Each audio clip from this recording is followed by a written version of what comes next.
kasing biasa kewaraning karyanira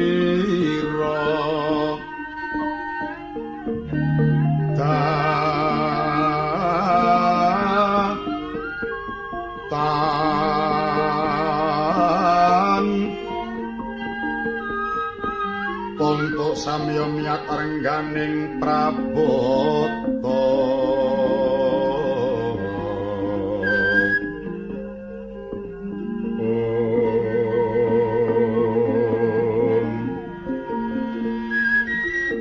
ning kadhep kumelap pindha pangawining sang Dwija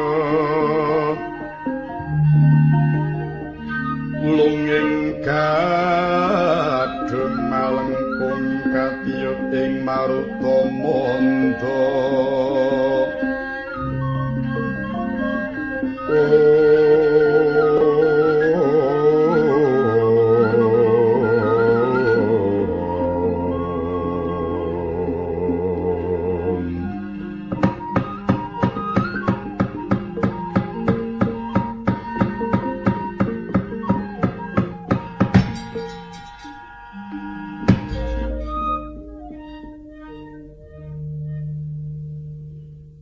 wong kang mulya uripe ora kaya Antiyogopa ing ngatasé aku wis pikun nanging bojoku isih kena disawang ing ngatasé umure kuwi sungsate udakara 20 taun ewatene nyaiku oleh leladi ketok banget kasok ing katresnane nyaine muga-muga Jawata paring kanugrahan umur dawa menyang aku ingkang tundhane aku bisa katok oleh kunyawang karo kowe nyaine. Apa maneh sira sipating bojo kang tansah nuju prana. Dasare aku ki dadi wong ya ora angel laden-laden aku. Sauger aku mulih sangka Tegal. Njujuk mburi wis cemawis wis rinampat sekabehing daharan kanggo aku. Aku ki dadi wong ora angel. Saya meneh yen ketuju karepku. Dicawisi karemaku. Apa duwekku sok glogok banyu genthong sok glogok banyu ngejun ora tak ngengeh-ngengeh karo sing iso nuju prana aku. Dasar mulih sangka Tegal. Ora tak nganggo resik awak. Njujuk ana mburi wis dicawisake pengarep aku.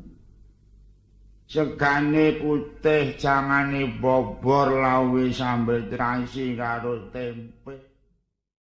Jangane bobor lawe sambel terasi karo tempe. Rumangsa weruh swarga uripku ana donya. Mung sabab sak bobor nyaine nuwun kula Kyai kepiye olehmu ngulatake anak-anakmu sing lara ireng karo Larasati. Nuwun inggih Kyai pikantuk pangestunipun Kyai. Boten kirang satunggal menapa anggen kula wentah kaliyan anak-anak kula. Napa inggih menika nggih Kyai? Sareng anak-anak kula sampun diwasa. Langkung awrat ing dados tanggal jawab kula. Menapa buktinipun? Ing Widara Kandhang boten sepen satunggiling jejaka. Namung tasah gentosan anggenipun dhateng mertamu wonten ing Widara Kandhang. Namung sabab pengin nguningani dhateng kang putra kekalih menika wau Kyai. Haya ora aneh. Kuwi wis dadi sandhangane. duwe anak wadon iki nek wis remaja dasar rupane melek wis mesti lijik latar iki. Warna-warna jaya iki warna-warna. Jembeng iki ya neng wong teko kene gawakake pekaremaku, gula teh kretek komplit. Monggo Kyai kagem ses iya. Kowe sapa nak? Kula Bandi. Syukur nak gelem tilik wong tuwa nggih. Yen namung dolan kok Kyai. Ening lekmu dolan aja kewengen ya, Le. Marga ngene Nyai, duwe anak wadon nampa tamu ya kena ning kudu diwatesi nek wis tabuh 7 sore kudu wis mulih. Marga nek nganti kewengen olehi dolan ku ndak disemantake karo tangga kiwa tengen dadine ora becik. Mula kowe kudu isa ngendhaleni karo anak-anakmu, kajaba kowe nguculake ning bab kendali aja mok uculake. Awit yen nganti tok losake temenanan mengko dadine ora becik, kena tak ibaratake ngempit gaman linigan nek ora prayitna tumanduk nyang awake dhewe. Nggih Kyai. Nggih mung niku nggih Kyai. Loro ing kali Larasati niku oleh kumpul-kumpul kali kancane kok mboten entek-entek. Rombongan napa mawon diloni. Mawon iki jare dheweke melu rombongan Santi Swaran barang. Lara ing Larasati, nggih, ya wis seben. Wis seben. Wong kuwi budayane dhewe kok. Sing ngajari sapa? Nggih, nggih lare kalih nika nggih Kyai, sing sak mriki nika lho Kyai. Sing siji dhuwur. Nggih. Oh iya, kae ora apa-apa kae cahe alim kae. Tanggung jawabe gedhe kok kae. Terus tunggal radiandap kae adine. Ning ya ora apa-apa kae ya ora pati gawat kok. Tegese iso ngerti nyang garis-garis kasusilan ki dheke ngerti kok. Nggih Kyai. Mula ya wis ben kumpul-kumpul kena weton kumpul iki murakapi. Aja nganti gruyak-grujuk engko akhire njero ora becik kuwi aja nganti. Nggih. Mula ya kowe aja nganti sungkan yen ngladeni tamu sing teka, kabeh kudu ditanggapi becik. Aja nganti tok tanggapi ora becik engko ndak minggetke rasane liyan kuwi ora apik. Nggih. Ning mbok gething kula nek kesuwen oleh mertamu niku nggih Kyai. Nek eneng tamu sing kesuwen ora mulih-mulih iki lailane wong kuna empakno. Pripun kowe eneng mburi lawang ngetokno uleg-uleg. Ora wong wis ora kerasan nek kono. Batut kawruh kaya ngono ge kawruh apa ora? Lha wong kuwi wong kuna. Nggih. Ning abot tanggung jawabe awake dhewe marga gulawentah kan anak-anakmu. Nggih. Ya mung sika Kraisana karo Sinarayana kuwi lho kok bocah ora tau gelem nang omah. Narayana iki wis 3 jemuah iki ora mulih. Kali sinten? Ya mung karo Udawa, cah loro wis ora iso keri kok. Cah loro iki nyang ndi mung kintal-kintil wis ora tau kok pisah sarambut. Ora gelem ngewangi karo anakmu Kakrasana. Mangka Kakrasana iki kena tak ndulke nek nyang Tegal karo nang sawah. Iki wis mulih urung bocahe. Sinten Kakrasana? Nggih dereng. Aku ya ngumun lho. Nek mangkat tabuh 3 bangun nek mulih nek urung sirup srengenge kok urung gelem ngumbah pacul. Urung gelem ngunggahke luku. Ya wis ben. Marga bocah iki nek kerep diugum ora kok nyambut gawe engko ndak tundane ora becik. Aku seneng kok rasane sregep ki seneng. Marga pikolae-olae sregep kena kanggo sang urip ing tembene. Ben iso ngrasakake tibake penguripaning pamong tani iki ngene iki ben dirasake. Dadi sok sewanci-wanci kuwi dadi bocah mulya ora bakal kaget lan ora bakal sia-sia karo kadang Among Tani. Marga ngelingono lamun Among Tani kuwi dadi saka guruning praja. Nun inggih Nyai. Mula Nyai ku nek krasana sewanci-wanci mulih ya wis dicepaki apa senengane. Piyambakipun nedanipun angel kok Kiai. Kira-kira lagi lara awake. Menawi sakit kok anggene penyambut damel mboten kendel. Haya kuwi. Angger tak elekke le nyambut gawe malah kuwi dipleroki ya. Mula ya wis seben. Ya wis seben, aku krungu kabar jare arep dienggo tuku maesa karo sapi. Perlu kanggo ingon-ingon nang Widara Kandhang. Ya wis seben sak karepe bocah waton duwite temonjo ki aku ora apa-apa. Tenan, aku ki seneng nyawang anak. Iso nanjakake karo oleh-olehane iki seneng.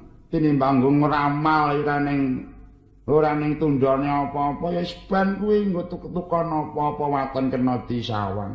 Nun inggih Nyai.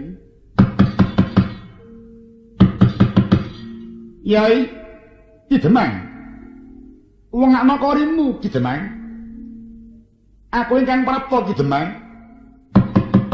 Ki Demang. Nyai, nuwun kula sajake eneng tamu. Nun inggih. Kana kowe nyang ngomburi. Gojoko banyu ngono. Ora ketang-ketang kok dicaosi tak wengakne. Nun inggih mangke rumiyin sekedhap kula wengakaken korinipun.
Kajugurugan wukir sari keblabaran samudra madu hingga ing manang kula dening wisma kula kerawan paduka Gusti.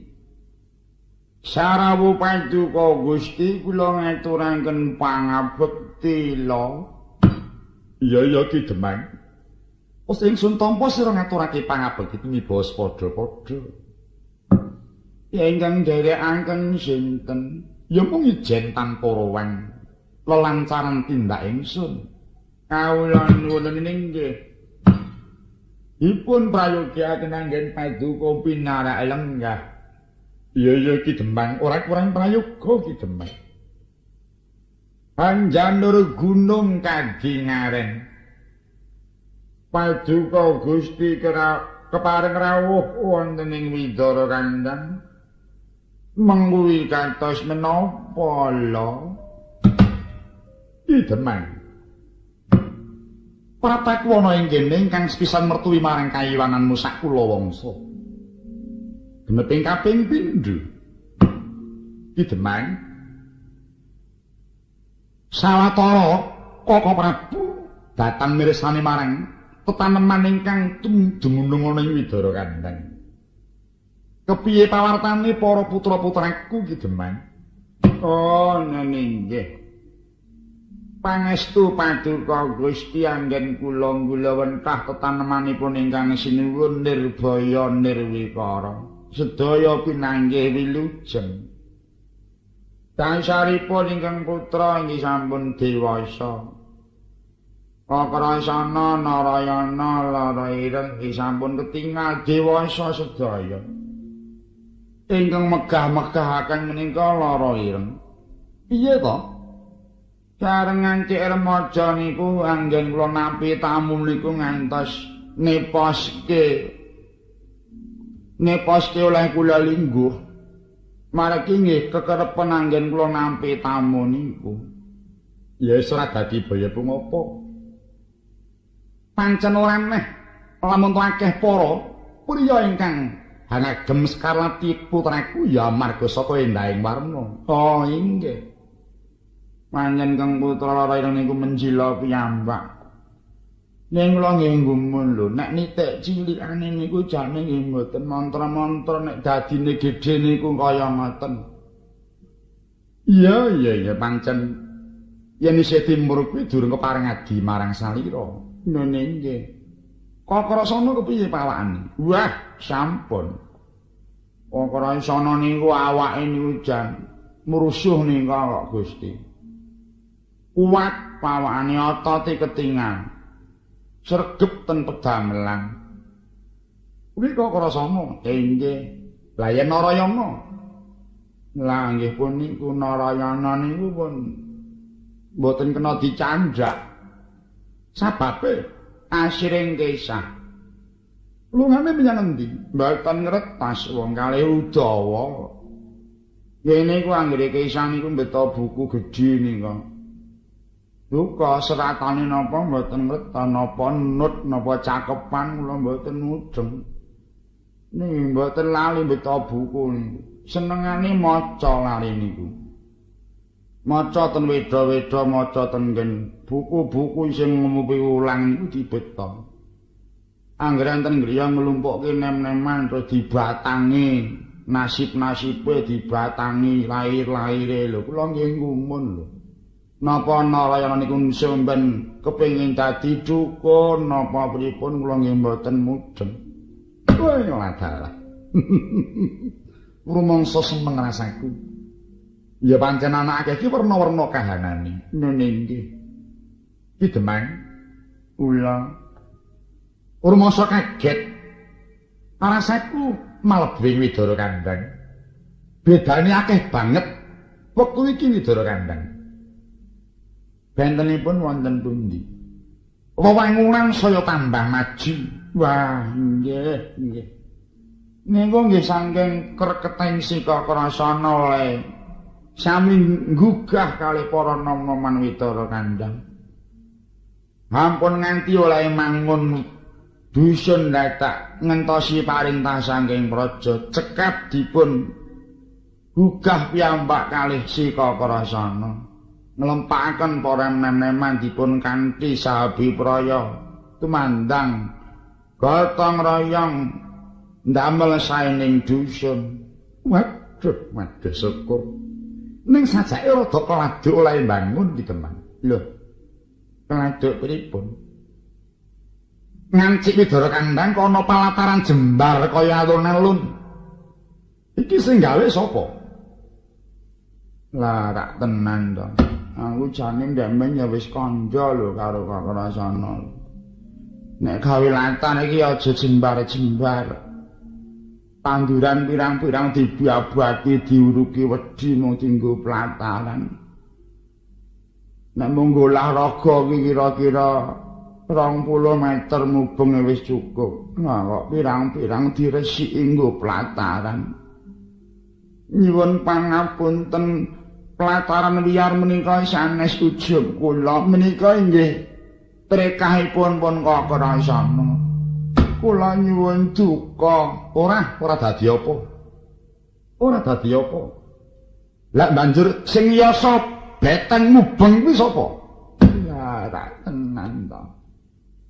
Kakrasana gawe wisunane wong tuwa wae. Botole ngobong pirang-pirang puluh ewu. Arep dienggo gawe open kok nggo gawe beteng ini ora pancen canggem bela. Niku sing yasa nggih Kakrasana.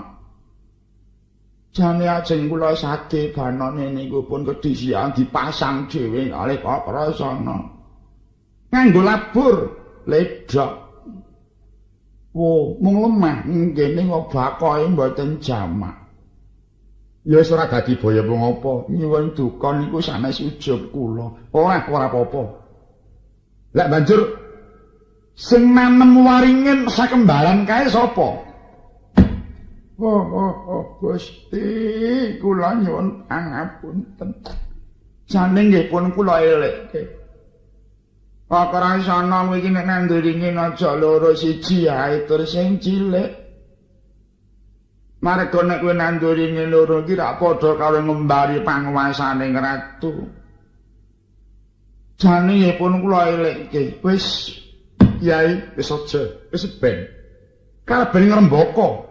Amarga yen waringin ing ngrembaka, besok bakal kena kanggo pengayoman marang sapa wae kang mbutuhake. Nggih. Ya mung siji sing gawe kaget maneh Ki Demang. Menapa? Kok ana kandang gajah? Gajahe tak sawang ana loro. Kuwi sing gawe sapa? Niku sing damel nggih Kakang Isana. Demben niku dheweke niku witane niku mung ngundhak. Ndhak diteteske netes dados pitik-pitik diingu disate didadoske menda. Lah kok saya ageng terus niku nyolong duit kula nggih tuku gajah. Lho. Kuwi ora sithik regane lho. Mbok menawa ora kanggo tuku, mbok menawa gajah kuwi sing golek duka nggih. Sing tumbas napa sing pados kula mboten mudeng ning jane nggih pun kula elekke. Selagane kok pun ngembo-embo kraton kula niki ra nggumun to. Toplas. Ki Demang. Niku ya. Ya ngelingi lamun Kaka Krasana kuwi turasing Alendra ora aneh yen jiwa lan kewatane kaya mengkono Ki Demang. Aku ora susah ning malah rumangsa bungah sing tegese cetha-cetha lamun Kaka Krasana putus Nalendra kang sejati. Nyenenggane nggih ngrepotke tiyang sepuh. Wis pira entek ing brana picis aja kuwatir aku sing bakal ngijoli. Nggih. Ya mung kowe tak kandhani ya Ki Demang. Menapa? Puspita Sari kang tinamenka Prabu ana kene iki wanune gandane wis temeka Sengkapura. Ketitik Wara Kangsa suwan menyang Mandura, matur kelawan Kaka Prabu nyuwun palakrama sing dikersakake. Bocah Widara kandhang Yasi lara ireng. Kepiye Ki Demang? Apa kurang praita oleh nungulatake? Mbok nggih disamber tahu to kula niki. Jane nggih pun mboten kirang-kirang oleh kula nyingite teng anak kula. Wong pesabane men tebih ayam niku. Lah perkawis kepireng dateng Sengkapura niku rak mbok menawi namung pawarta sambung sinambung. Apa ya mengkono? Nggih nggih. Mula Ki Demang. Iki kok Wara Kangsa bakal nganake adu jago sing didu menungso. Garage penyuwun kabeh kawula Mandura gedhe cilik nom tuwa lanang wadon kudu padha nonton. Sapa kae ora nonton bakal kapatrapan pidana kang abot. Mula ya Ki Demang. Mawanti-wanti parentahing Jeng Kaka Prabu. Jroning Mandura arep ana tontonan. Anak-anakmu aja nganti ana sing tok lilani metu saka Widara kandhang. Nek nganti cilik metu gedene kewuruhan kawan si Kangsa, bakal dipoco utawa manggamu kowe Ki Demang. Oh nggih. Cacake njen napa tingalane niku? Wangune dibarengake lawan dina wiyosaning Siwara Kangsa dhewe.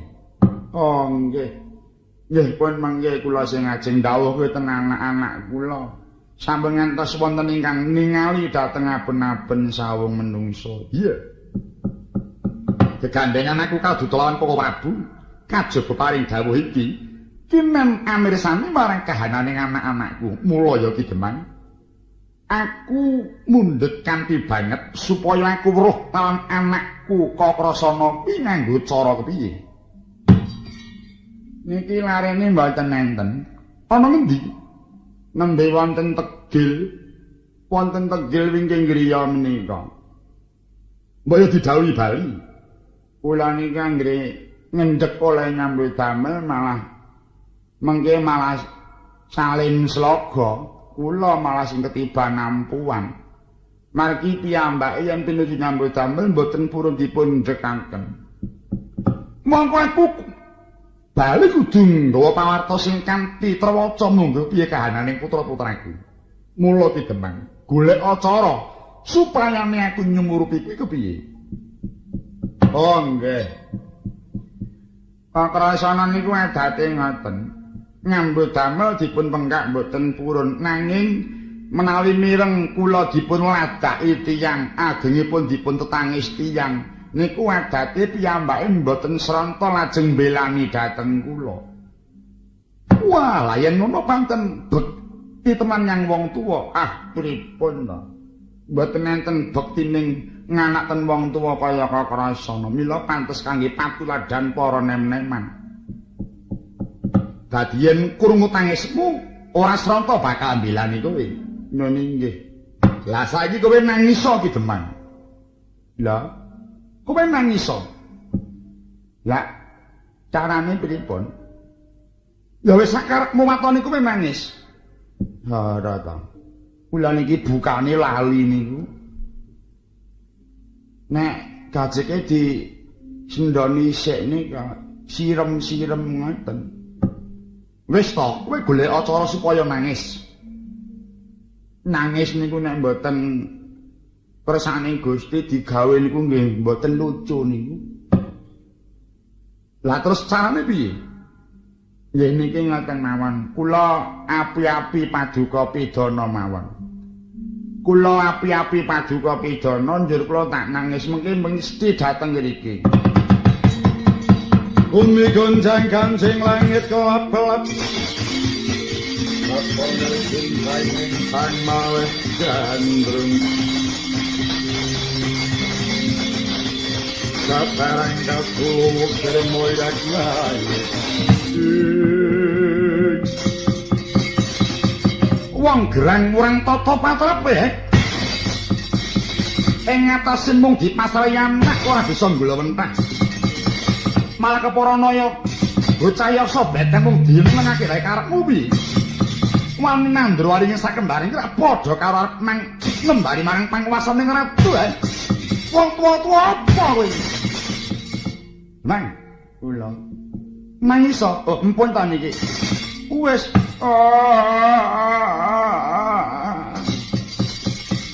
aduh Gustiku Sang Pindha Ratih Cahyanira sumun. Lho iki malah bawa iki iki. Sing kula paling nggih mung niku. Wong grang wae to. Oh, Kakrasana. Sopo wae kuwi.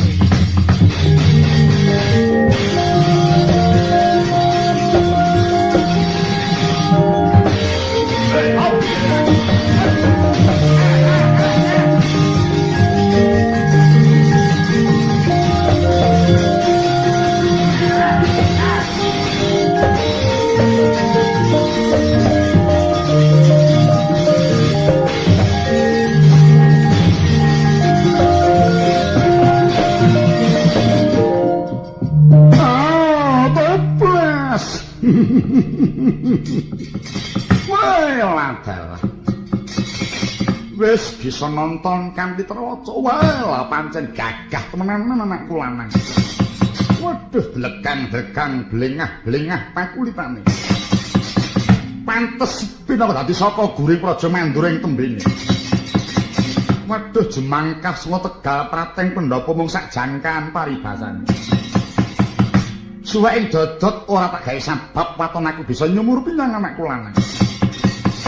Gandeng wis besono kan terwaca. Dadi atur rasane kula Prabu. Ki Demang njaluk pamit arep kondengan mandur Ki Demang.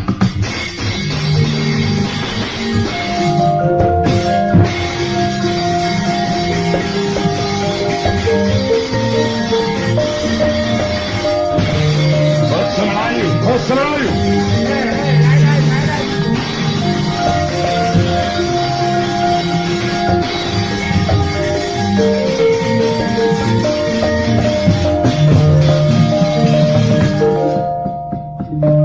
Murang Toto Patrabe kaya lanang-lanang dhewe.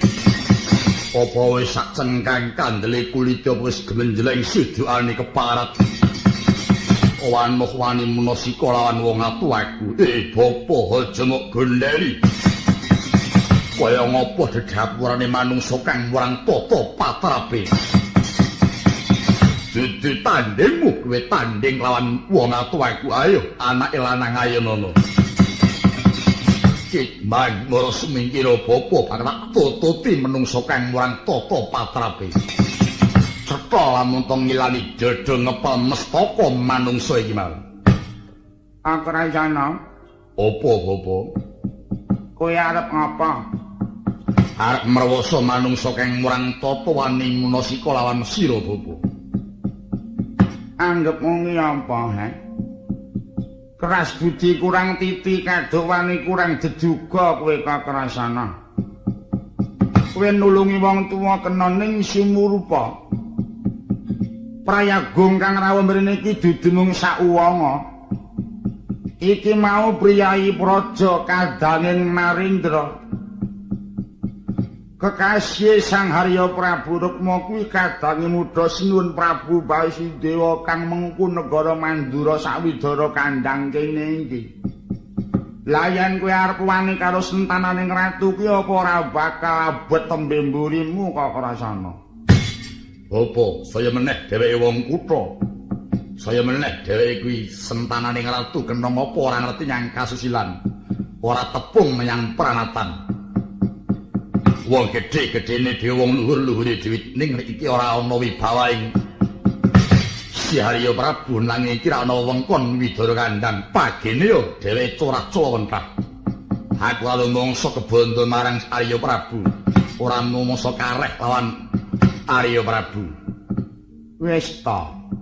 Kekejero kaya manuk branjangan kopat kapita kaya ula tapangin sepira kekuatanmu Kekuatan wong siji kok arep nglawan karo negara kuwi sing kok nggo gegaman napa Mongko negara kuwi tumindake wis pinayungan dening Pradata. Sapa kang luput nyang negara mesti diwenehi Pradata sing setimbang karo keluputane.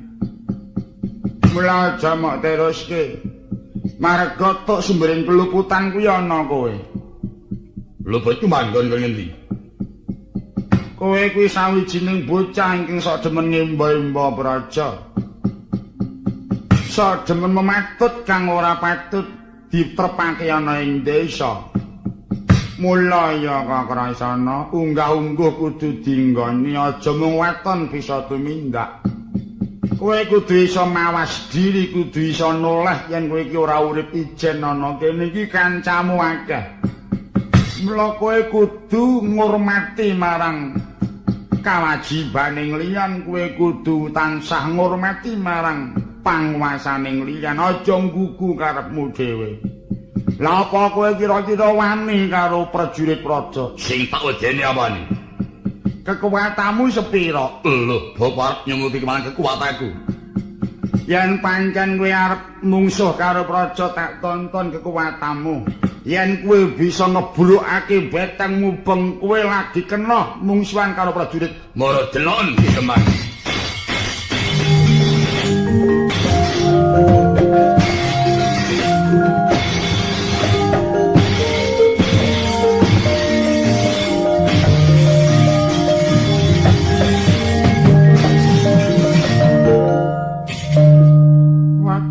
Waduh.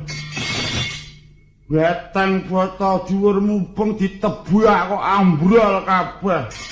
Ya kuwi kekuatanku. Olehmu sinau kekuatan ana ngendi? Ya ana sawah lan ana petegalan kuwi nggonku sinau. Wah, morak-marik. Botol larang-larang dipecahi kabeh. Duh, ora kena nggo semen.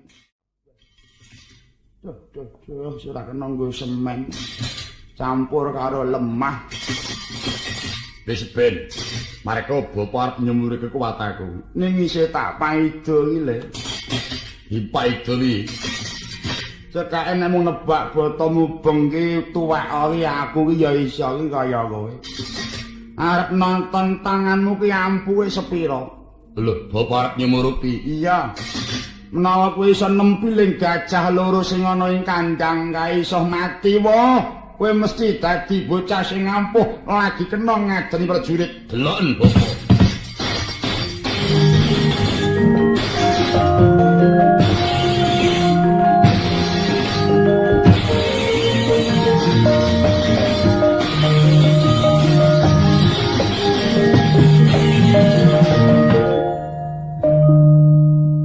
Gajah patem biling wis mati kabeh. Duh.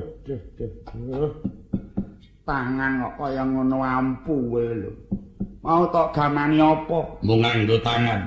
Wah, panjen tanganmu ya ampuh tenan kok. Padha karo tanganku kok, Le. Nek tanganmu nggo nempiling gajah loro mati kabeh. Nek tanganku nggo ngasut mesti menangi kok.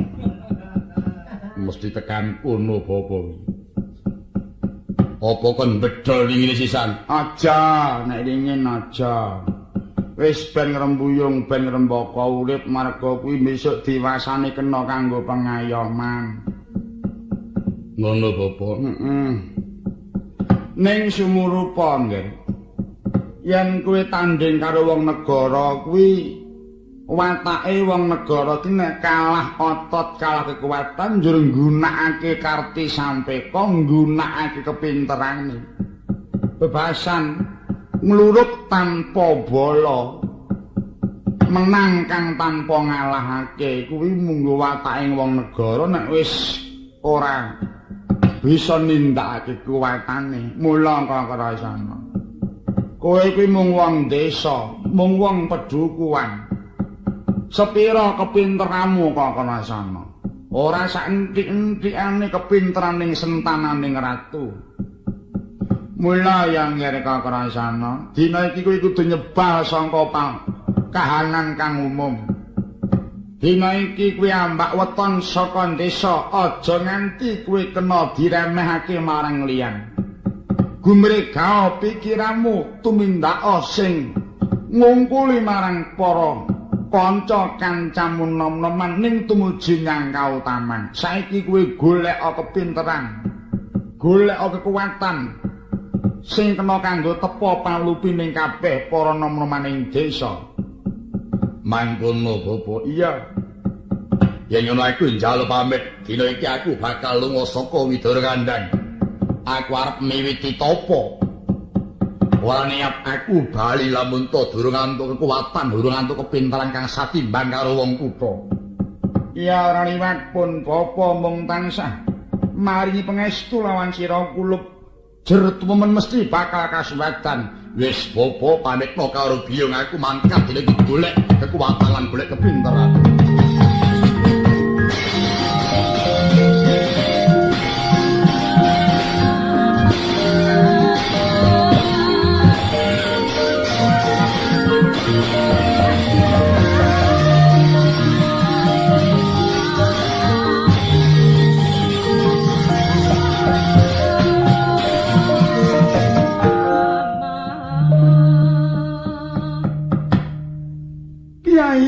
Apa? Putra sampeyan enten pundi? Sapa? Kakrasana. Kakrasana takon golek kekuatan karo kepinteran. Ben. Aja ketungkul ana ngomah mengko mundak ora ngerti pengalaman loro kidul. Ya mong kowe tak kandhani Nyai, wangune jenenge anakmu wedok Silara Ireng ki wis kepurungu teka Sengkapura. Iki mau Gustiku Arya Prabu paring jawuh. Kinen primpen oleh nyitake nyang anakmu aja nganti kedenangan karo wong saka Sukapura. Nun inggih Kyai, mula kowe kudu tansah ngati-ati aja pegat ing kaprayitnan.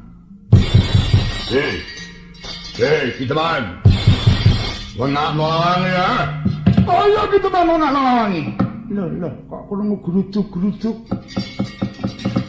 Wengakno. Lho, dalah. Nitik swarane iki swara buta, kok gak buta saka Sengkapura. Lajeng kados pundi? Wis anakmu Silara Satilara Ireng tumuli gawanen lunga saka kene tak temonane buta-buta iki Nyai.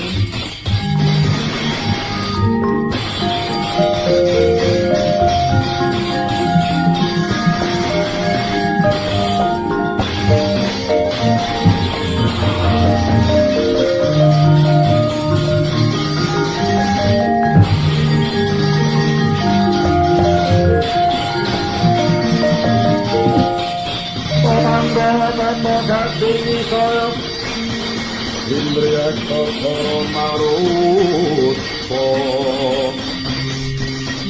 Pawana kono margono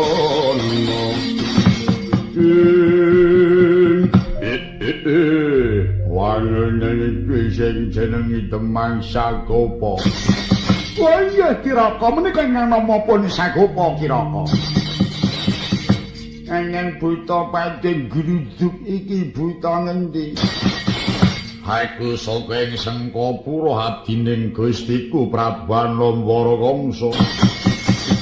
Aku Kala Pralemba. Aku Kala Suksara. Apa kowe sing jeneng Sagopa? Iya.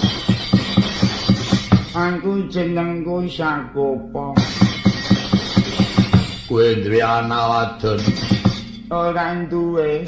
Ah, duwe. Kowe ora kena ngapusi kowe duwe anak wadon, Iya, aku duwe anak wadon pancen. Kaya ngopo hayo hingga adepno ana ngarep aku. Kowe kepengin nyumurupi anakku wadon? Iya. Tak undangi dhisik, Njuk. Rene ya, Nduk, jemuna. Gula. Gila kowe dipikake karo raksasa saka ing Sengkapura. Ya iki gila iki anakku jenenge Jemuna. Wah, dudu ha. Anakmu dudu iki. Ayo singkirno iki marake munek nyawang iki.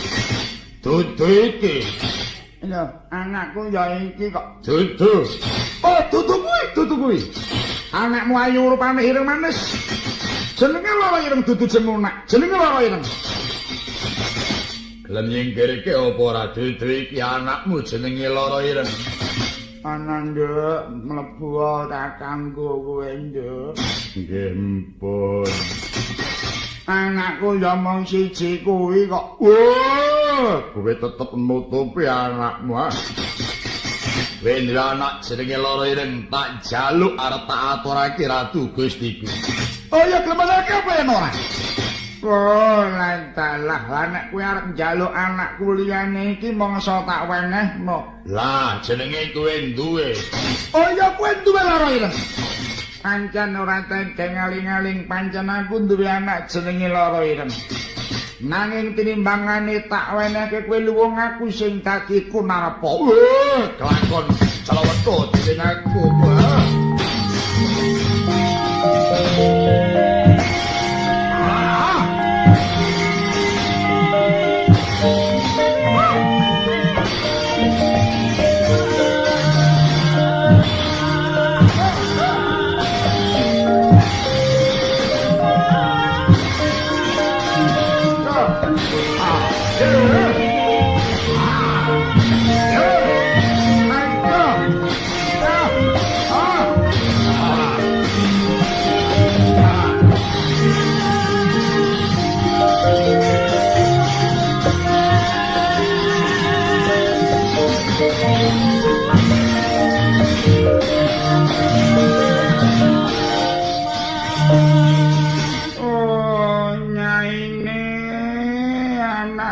Gawanen mlayu nyaine.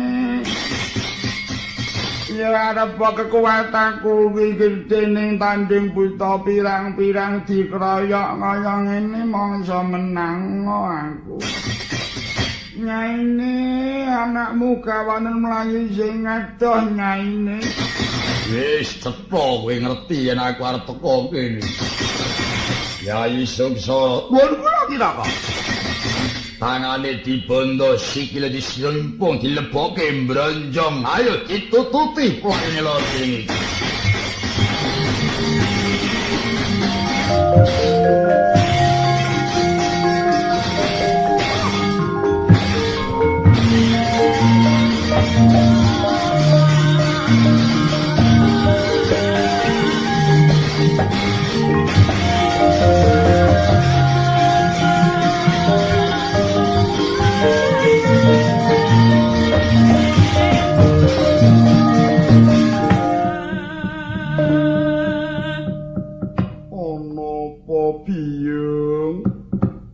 kok ngringkesi sandangan aku arep jak menyang endi ya biyung aku arep jak menyang endi biyung anakku ngger anakku lara ireng karo Larasati ya padha mlayu saka kene ya nggih ngomah kene ketekan buta saka Sukapura bakal mboyong kowe iki mau bapakmu ngedol nanging bapakmu kalah pangane dibondo sikile disrimpung ndur dicemplungke mbronjong iki butane goleki awake dhewe ayo padha mlayu ya nggih iya biyung yen pancen ana rusuh ingkang tumumpuh ing Widara Kandhang prayogane ae padha ngupaya Karaharjan ana kene bocah ana kene bocah lah kae kok malah butane wis nyedhaki rene biyung yo ngger kanggo nyandhet lakuning buta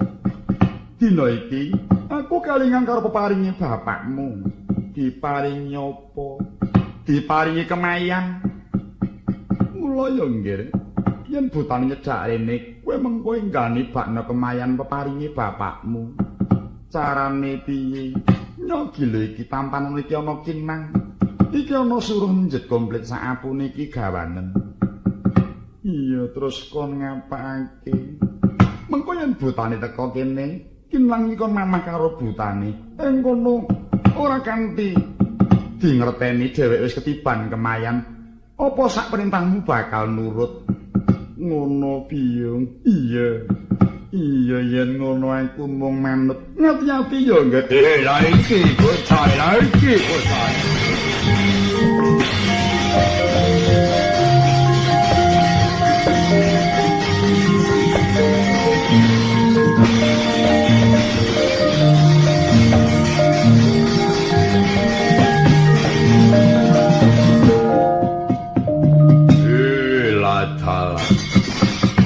goleki jebul ana kene kowe lara ireng ha iya pancen aku lara ireng manut to ayo kowe ngandak boyong tak aturake ratu Gustiku dadi garwaning Gustiku Prabu Anamara Kangsa jenengmu sapa kala Pralembo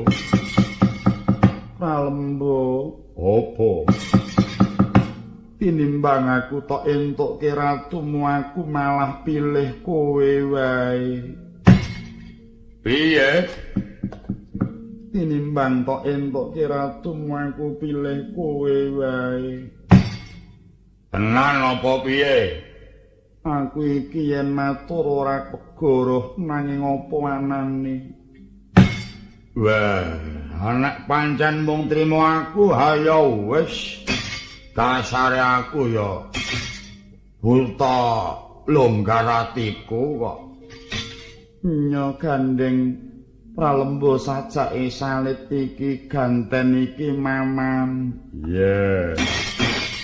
Iki di mamah iya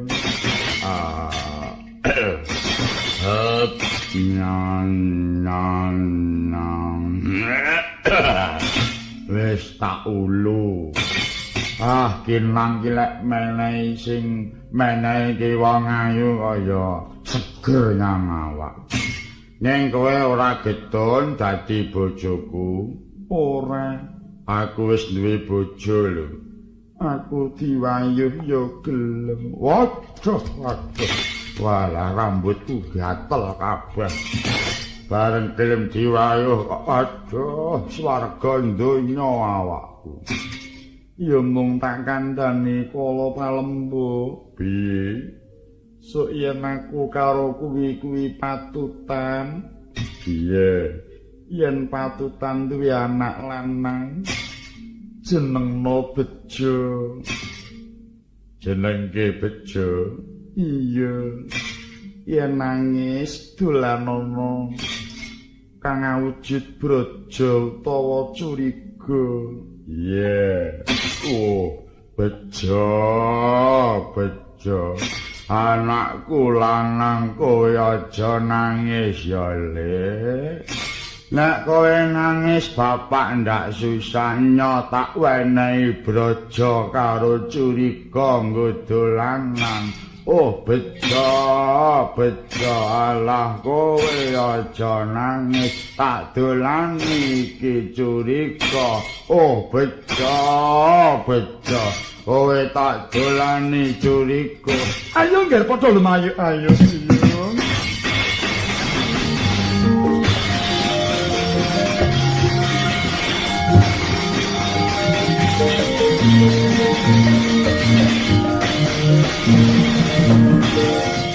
Ayo mandek.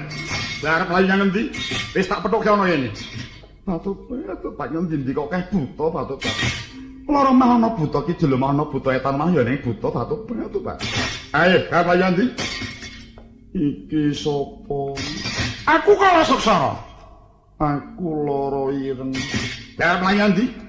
Aku ora mlayu ning sak temene aku nyedhaki kowe. Nyedhaki aku? Iya. Ana apa nyedhaki aku? Aku kepengin dipek bojo kowe Suksara. Kowe manut harta atur karo Gustiku. Inimbangane karo ratumu aku pilih kowe wae. Aku pancen wis gegadang kepengin dirabekke buta sing pawakane kaya kowe. Angger ana buta sing pawakane kaya kowe iki mesti nyenengake nyang wong wadon. Bojo pancen tetelo. Iya. Mau aku trimo dipek kowe wae. Gandeng kowe lagi sangka sangkan nyotak wenehi iki kinang Mamat. Iya.